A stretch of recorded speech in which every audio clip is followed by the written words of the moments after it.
Welcome to my channel. இன்றைக்கி அனிஷா சமையலறையில் ஒரு வெறும் மிளகாத்தூள் இஞ்சி பூண்டு பேஸ்ட்டை வச்சு ஒரு சிக்கன் கிரேவி பண்ண போகிறோம். அதை எப்படி பண்ணுறதுன்னு பார்க்கலாம். அதுக்கு முன்னாடி அதுக்கு தேவையான பொருளை பார்த்துடலாம். சிக்கன் ஒரு 300 கிராம் எடுத்து நான் நல்லா வினிகரு தயிரெல்லாம் போட்டு லெமன் போட்டு கழுவி எடுத்து வச்சுருக்கிறேன். ஒரு 5 சின்ன வெங்காயம் வெட்டி வச்சுருக்கிறேன். ஒரு 1.5 தக்காளி, சின்ன தக்காளியாக இருந்தால் 1.5, பெருசாக இருந்தால் 1, கொஞ்சம் மல்லித்தலை, மிளகாத்தூள், இஞ்சி பூண்டு பேஸ்ட், அவ்வளோதான் இந்த கிரேவி. அதுக்கு இப்போ நம்ம ஒரு கடாயை வச்சு அடுப்பு ஆன் பண்ணிக்கலாம். கடாயை வச்சு ஆயில் போட்டு எண்ணெய் காஞ்சிட்ருக்குது. இப்போ இந்த சிக்கன் கிரேவி ரொம்ப டேஸ்ட்டாக இருக்கும். நீங்களும் பண்ணி பாருங்கள். இதே மெத்தடில் பண்ணிங்கன்னா கண்டிப்பாக நல்ல டேஸ்ட்டாக வரும். இப்போ வெங்காயம் போட்டுக்கலாம்.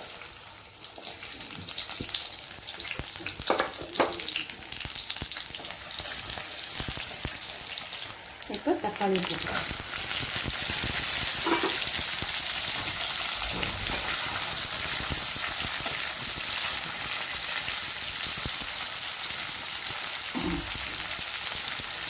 இந்த தக்காளி வதங்கிறதுக்கு ஒரு 2 கல் உப்பு போட்டுக்கலாம்.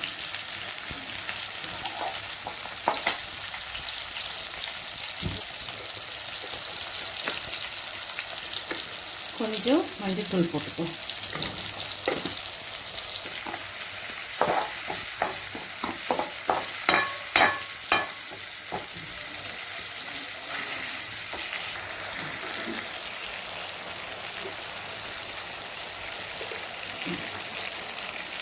கொஞ்சம் கரம் மசாலா.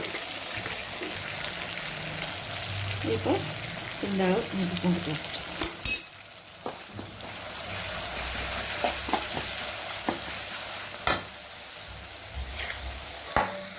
இப்போ நல்லா எண்ணெய் பிரிஞ்சு வந்துச்சு. நம்ம மிளகாத்தூள் போட்டுக்கலாம். 1, 2 ஸ்பூன். இப்போ நல்லா மிளகா போட்டு வதக்கி விட்டாச்சு. மிளகாத்தூள் போட்டு நீ அடுத்து சிக்கன் போட்டுக்கலாம்.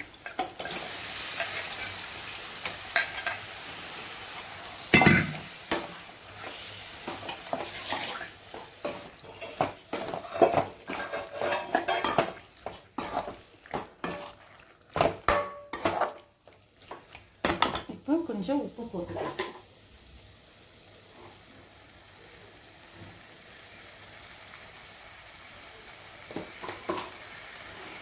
இந்த நறுக்கி வச்ச மல்லித்தலையில் பாதி போட்டுக்கலாம்.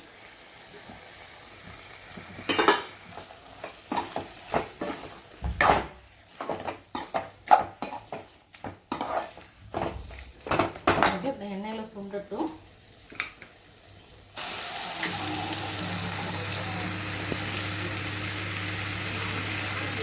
இப்போ இந்த மசாலாவில் நல்லா சுருண்டு வந்துருச்சு. இப்போ கொஞ்சம் தண்ணி ஊற்றி மூடி வச்சுருக்கோம். இந்த சிக்கன் வேகிற அளவுக்கு இந்த அளவுக்கு தண்ணி ஊற்றியாச்சு. இப்போ இந்த சிக்கனு வேகட்டும். இந்த ஸ்டேஜில் உப்பு காரம் செக் பண்ணிக்கோங்க.